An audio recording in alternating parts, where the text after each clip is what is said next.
Stand up comedian Kunal कामराने गुन्हा रद्द करण्यासाठी दाखल केलेल्या याचिकेवरती आज हायकोर्टामध्ये तातडीची सुनावणी होणार आहे। मुंबई पोलिसांनी खार पोलीस ठाण्यामध्ये दाखल केलेला गुन्हा रद्द करण्यासाठी कामराने हायकोर्टामध्ये याचिका दाखल केली। माजी मुख्यमंत्री एकनाथ शिंदेंच्या विरोधामध्ये केलेल्या व्यंगात्मक टीकेविषयी कामराच्या विरोधामध्ये राज्यभरात काही गुन्हे दाखल झाले। हे गुन्हे खार पोलीस ठाण्यामध्ये आता वर्ग करण्यात आलेत। दरम्यान मद्रास हायकोर्टाकडून या प्रकरणी कामराला अटकेपासून दिलेला अंतरिम दिलासा हा 17 एप्रिल पर्यंत कायम आहे।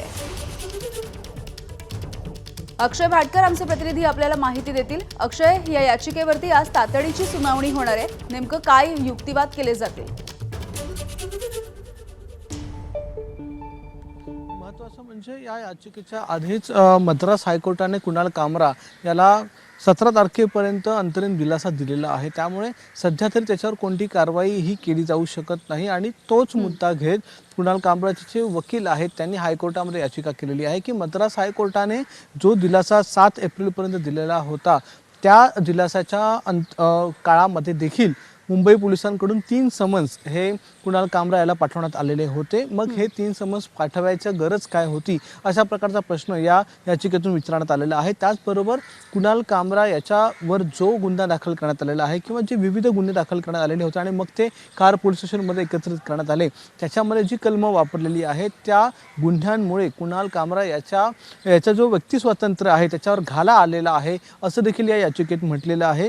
जे काही कुणाल कामराने वक्तव्य केलेलं आहे ते सगळं कायद्याच्या चौकटीत आणि संविधानामध्ये बसणारच वक्तव्य केलेलं आहे। कुठेही संविधानाने दिलेल्या अधिकारांचा उल्लंघन कुणाल कामराने केलेलं नाही आहे असं या याचिकेमध्ये त्यांच्या वकिलांकडून सांगण्यात आलेलं आहे। काल ज्यावेळी ही याचिका दाखल करण्यात आली त्याच्या याचिकेमध्ये ताबडतोब सुनवाई व्हावी अशी मागणी करण्यात आलेली होती आणि त्यानुसार हायकोर्टाच्या खंडपीठाने जे बेंच बसलेलं आहे जस्टिस कोतवाल यांचं, त्यांच्या बेंचने आज ताबडतोब ही सुनावणी ठेवलेली आहे। त्यामुळे मंगळवारी म्हणजे आज ही सुनावणी होणार आहे आणि आजच्या सुनावणीमध्ये जी तातडीची सुनावणी होईल त्याच्यामध्ये सरकारकडून कोणते मुद्दे मानले जातात आणि कुणाल कामरा याला जो अंतरिम दिलासा मिळालेला आहे त्याच्या व्यतिरिक्त त्याने जी याचिका दाखल केलेली आहे की सर्व गुन्हे रद्द व्हावे त्या संदर्भामध्ये हायकोर्ट काय निर्णय देतं याकडे बघणं महत्त्वाचं, कारण की त्यानेच पुढची जी कारवाईची जी एकूणच वाट आहे ती निश्चित केली जाणार आहे। जर आज हायकोर्टाने मान्य केलं की हे सगळे त्याने जे काही वक्तव्य केलेलं आहे ते संविधानाच्या चौकटीमध्ये आहे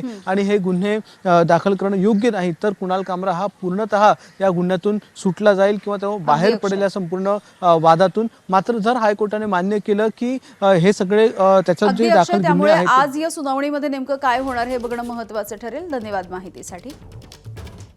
स्टँड अप कॉमेडियन कुणाल कामरानं बुक माय शो या कंपनीला उद्देशून एक मोठी अशी पोस्ट लिहिली आहे। एकतर मला तुमच्या ॲपवरून काढून टाका आणि जर काढलं तर माझ्या प्रेक्षकांचा डेटा मला द्या। कामरानं आपल्या पोस्टमध्ये असं लिहिलंय, माझ्यासारख्या कॉमेडियनचे शो लावण्याचे एक्सक्लुझिव्ह हक्क बुक माय शोकडे असतात, मात्र त्यावर जर मला ब्लॉक करण्यात येणार असेल तर मी माझ्या प्रेक्षकांशी संपर्क कसा साधायचा असा सवालही त्याने विचारलाय। एबीपी माझा, उघडा डोळे बघा नीट।